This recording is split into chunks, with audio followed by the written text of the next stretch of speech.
पापा ने इसको देख लिया गली में, तो आज पापा इसकी दवाई लिया है और ये इसको भी उठा के लिया है इधर। फंगस हो रहे पूरे शरीर में ना से फंगस हो गया। अभी इसको निला रहे हैं और निलाने के बाद है ना इसको दवाई लगाएंगे। ये एलर्जी की दवाई लाए पापा, और आप बता सकते हैं कमेंट में कि और हम इस पे और क्या लगा सकते हैं, कौन सी दवाई इसको यूज करते हैं, कौन सा शैम्पू यूज कर रहे हैं। हमारे पास तो यही है, यही वाला यूज कर रहे हैं। जो डॉग लवर है या डॉग की जो स्पेशलिस्ट है, एक बार उसका बताना ये गांठें सी हो रही है क्या है, और ये फुल एलर्जी है इसको बहुत ज्यादा जबरदस्त। आप हमें ना कमेंट सेक्शन में बताएं कि हम इसके लिए और क्या कर सकते हैं, क्योंकि हमें तो इसके बारे में पता नहीं है, और अभी हमने बस मेडिकल स्टोर से ऐसे ही दवाई ले ली है। इतनी एलर्जी है इसका ना, ये देखो बाल बहुत ज्यादा छूट रहे हैं। कोशिश करिए अच्छे से अच्छा ट्रीटमेंट देने की।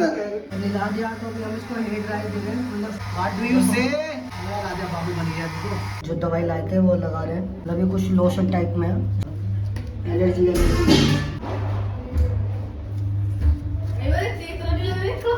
माँ है उसके पास छोड़ने जा रहे हैं, क्योंकि वो भी परेशान हो रही होगी। यहीं पर रहता है, ये इसकी माँ है।